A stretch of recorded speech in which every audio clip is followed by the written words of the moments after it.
السلام عليكم ورحمة الله وبركاته. ازيكم يا احلى متابعين واحلى مشاهدين واحلى بنات في الدنيا في قناة يوميات نونا شانل.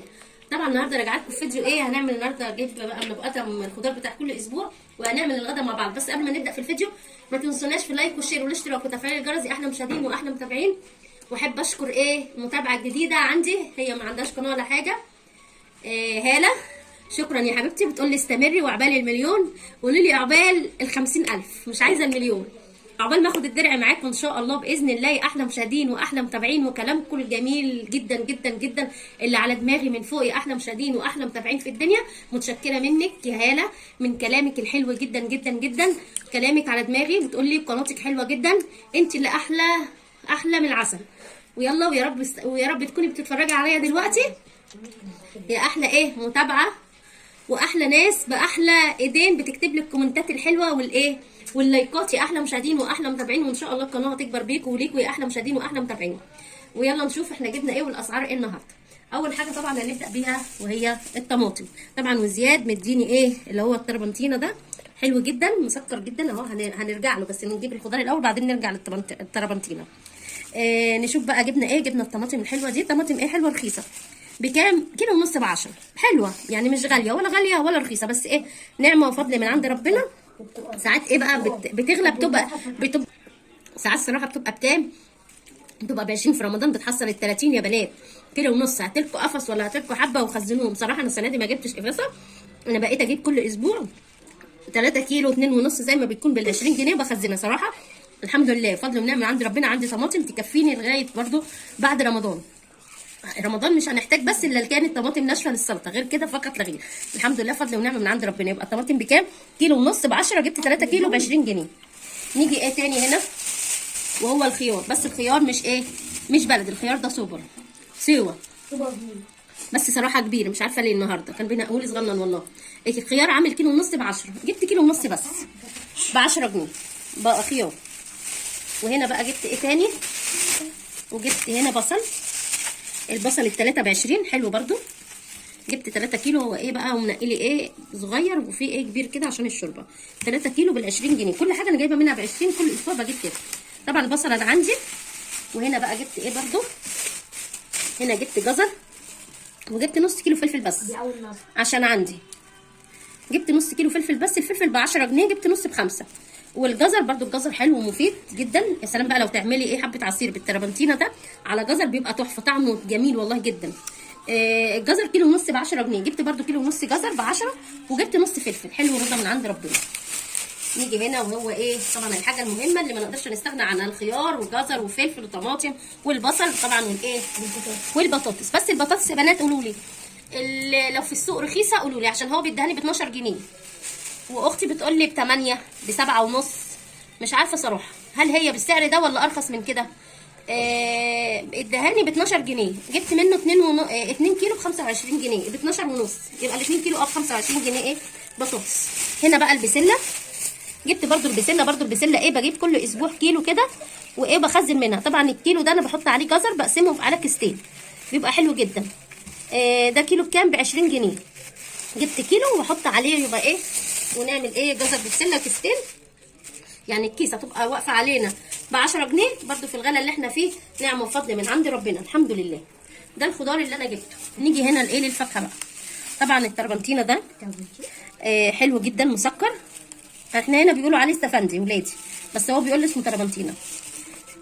وروان بتقولي ده استفندي، وزياد بيقول استفندي. عامل كيلو ونص، كيلو ونص ب10 جنيه. جبت لهم 3 كيلو. طبعا الفاكهه دي انا بجيبها برضو كل اسبوع، ما بشتريش تاني فاكهه.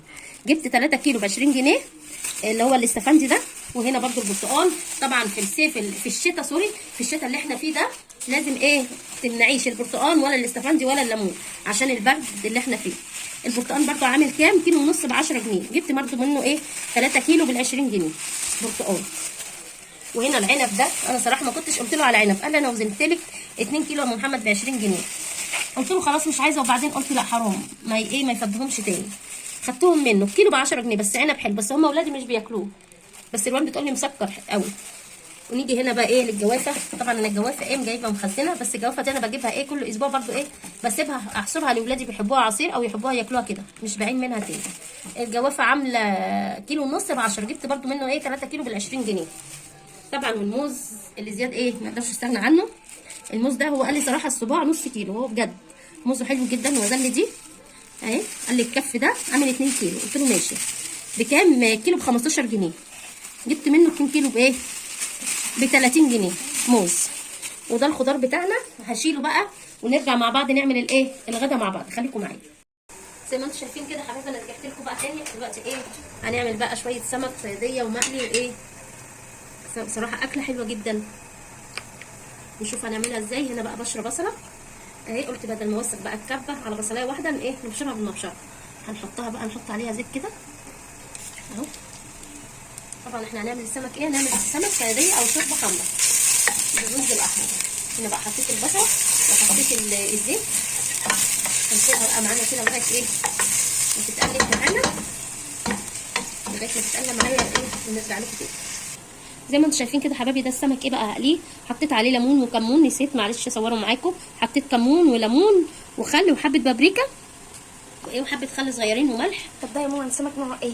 ده سمك نوعه ايه؟ ده اسمه لوت اهو. زي ما انتم شايفين كده الالوان بتقول لي ده نوعه ايه، اسمه لوت. على ايه حاجه اسمها ايه رقد. شايفين لحم ابيض وحلو ازاي. ده طبعا ايه هنقليه، طبعا انا كنت مصوره معاكم. ده هنقليه وده هنعمله شوربه. بصوا فيها البطروخ اهو بقى، ده البطروخ ده بتاعه تحفه اهو. زي ما انتم شايفين جزل كده حلو كده. ده هنعمله شوربه، والتاني اللي احنا تبلناه ايه هنقليه. زي ما انتم شايفين كده حبايبي انا هنا بقى البصل رجعت لها تاني لغايه ايه ما تسود كده معانا. هنحط لها ايه الميه بتاعتنا،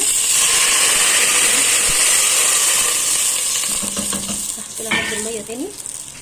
زي ما انتم شايفين كده حبايبي هنا بقى حطيت الميه، هنزل عليها ايه فلفل اسود كده. حطيت فلفل اسود، فلفل اسود كمون وملح بس، مش هحط حاجه تاني اهو. هنحط برده كمون اهو كده. هنحط الملح كده لغايه بقى ما الشوربه تغلي ونحط لها الايه السمك. زي ما انتم شايفين كده حبايبي الشوربه خلاص غليت، الميه بتاعتنا هننزل عليها السمك بقى كده. بسم الله ما شاء الله اهو كده بقى. اشربي ايه احلى شوربه سمك تعمليها، تشربيها منين؟ من ايد السواسه اهو. نحط برده البطروخ كده اهو.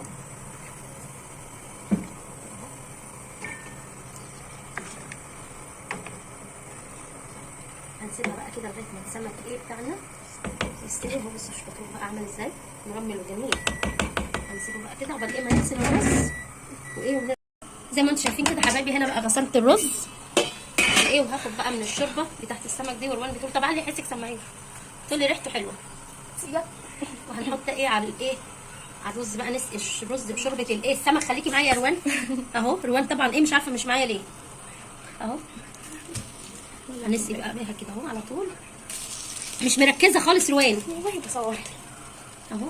هنحط بقى الشوربه كلها كده عشان روان مش مركزه معانا والله مركزه اهو. وان شاء الله باذن الله هقول لكم فجاه حلوه جدا استنظروها.